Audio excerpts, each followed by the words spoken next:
আপন ছোট ভাইয়ের সাথে নিজের স্ত্রীকে বিয়ে দিয়ে দিতে চায় নেশাখোর ফরহাদ। কেনই বা তিনি তার আপন ছোট ভাইয়ের সাথে নিজের স্ত্রীকে বিয়ে দিতে চায়, সেটাই একটু আমরা তার কাছ থেকে জানার চেষ্টা করবো। আসলে ভাই, ঘটনাটি একটু আপনি নিজের মুখে বলেন। বাইরে মানুষের কখন কি হওয়া যায় কেউ কবির পারে না।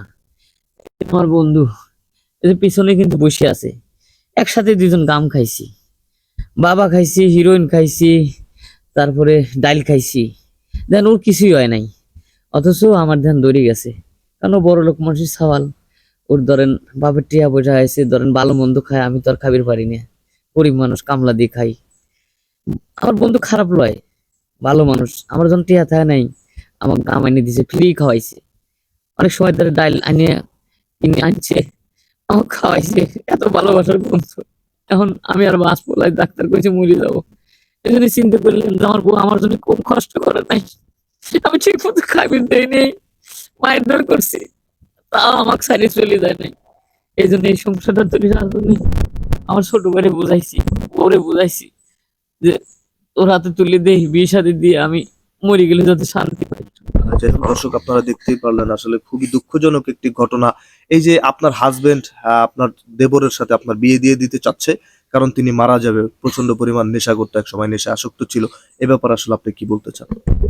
এ বিষয়ে আমি আর কি বলবো, কারণ আমার যখন বিয়ে হয় তখন আমার দেবরটা আমি অনেক ছোট পাইছি।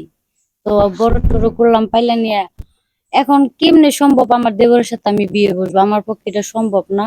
তো আমার জামাই যেহেতু অসুস্থ, সে এখন বেশি দিন বাঁচবে না। আমি নেশা পানি করতে মানা করছি, আমার কোনো কথা শুনে নাই। মানা করছি তো তখন আমার ধরে মারছে, অনেক অত্যাচার করছে।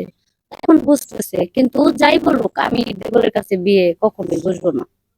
যাই হোক দর্শক, আপনারা দেখতেই পাচ্ছেন, তার স্ত্রী কিন্তু তার দেবরের সাথে বিয়ে বসতে রাজি নেই, মানে এই নেশাখোর ফরহাদের ছোট ভাইয়ের সাথে বিয়ে বসতে রাজি হচ্ছে না। আমরা একটু নেশাখোর ফরহাদের ছোট ভাইয়ের সাথে জানার চেষ্টা করবো, ছোট ভাইয়ের কাছ থেকে, যে এই যে আপনার বড় ভাই যে সিদ্ধান্তটি নিয়েছে, আপনার আপন ভাবির সাথে আপনাকে বিয়ে দিয়ে দিতে চায়, এই ব্যাপারে আসলে আপনি কি বলতে চান? এখন আমার ভাই তো অনেকদিন ধরে অসুস্থ। এখন ডাক্তারও বললো যে আমার ভাই বেশি দিন বাঁচবো না। এখন ভাই চাইতেছে যে আমার হাতে তুলে দেওয়ার জন্য দায়িত্ব সব আমার পালন করার জন্য। এখন ঘটনা হচ্ছে আসলে এটা কিভাবে যে সম্ভব আমি নিজেও বুঝতে পারতেছি না। তো তখন আমি ছিলাম, ভাবি আমার দেখাশোনা করতো, ধরতে হলে ছোটই, 3-4 বললে তো ছোটই। এখন আসলে এখন আমি কি বলবো, এখন তো আমার কিছু বলার নাই। এখন মনে করেন যে কথা আছে না, যে এখন ভাই যখন এই একটা অবস্থা, ভাইয়ের দায়িত্ব নিতে গেলে আমার যা যা করার তাই করতে হইব। আর ভাবি যদি বিয়ে বসে বা ভাই যদি দেয়, আমার এই জায়গায় কোনো আপত্তি নেই। যে দর্শক, আপনারা দেখতেই পাচ্ছেন, আমরা আবারও সেই নেশাখোর ফরহাদের কাছে যাব। আসলে এই যে এই মাদক নিয়ে বা নেশা নিয়ে, মাদক নিয়ে আপনি আসলে কি বলতে চান? আমি আর কি খবরে ভাই, এই যে নেশার লেগেই তো আজ আমার মরণ দশা। আর এই সুন্দর পৃথিবী ছাড়িয়ে আমার চলে যাওয়া লাগতেছে। আমার এত সুন্দর একটা সংসার, আমার ছোট ভাই, সব আমার ভালোবাসার লোক। দর্শক, আপনারা দেখতেই পারলেন, ঘটনাটি খুবই দুঃখজনক একটি বিষয়। এই যে আপনার হাজবেন্ড যে আজকে এই মাদক আসক্ত হওয়ার কারণে এরকম একটি ঘটনা ঘটে যাচ্ছে, আসলে এই মাদক নিয়ে আসলে আপনি কি বলতে চান? তো মাদক নিয়ে আমি একটা কথা সবার কাছে বলবো, যেন এগুলা কেউ না করে কখনো। এগুলা করলে জীবনটা অনেক নষ্ট হয়ে যায়, আমাদের মতো মেয়েদেরও সংসার নষ্ট, স্বামীরও চলে যেতে হয়। তো সবার কাছে আমি একটা অনুরোধ থাকবো যে আপনারা যে যাই করেন, কিন্তু এই নেশা কেউ কখনো আসক্ত হবেন না, তাহলে আমার মতো হবে আপনাদেরও। যে আমরা একটু আপনার ছোট বোন তো উনি আপনার ওনার শালিকা, আসলে আমরা একটু ওনার ওয়াইফের, এই নেশাখোর ফরহাদের ওয়াইফের ছোট বোনের কাছ থেকে জানার চেষ্টা করবো। আসলে এই যে আপু, আপনার দুলা ভাই এই নেশাতে আসক্ত হওয়ার কারণে আজকে মৃত্যুর সাথে পাঞ্জা লড়ছে, আসলে এই মাদক নিয়ে আপনি আসলে কি বলতে চান? মাদক নিয়ে কি বলবো ভাই, কারণ মাদক জিনিসটা আমি বুঝিও না, অতটা জানিও না। তো দেখি দুলাভাই আগে খাইছে, খায় আপুরে মারধর করে। এখন আবার শুনতেছি তার ভাইয়ের সাথে নাকি বিয়ে দেওয়ার চেষ্টা করতেছে। আমার কথা একটাই, আমার বোন জয়তো উনি নেশাখোর, আমার ভাই যে নেশাখোর হবে না এর বা গ্যারান্টি কি? আমার বোনের জীবনটা আমি এভাবে নষ্ট করতে পারবো না। তা আমি ওনার সাথেও তো বিয়ে দিবই না। আর আল্লাহ তাআলা যদি ওনাকে বাঁচিয়ে রাখে সংসার করবে, আর যদি বাঁচিয়ে যদি না রাখে তাহলে আমার বোন আমি নিয়ে যাবো, শেষ।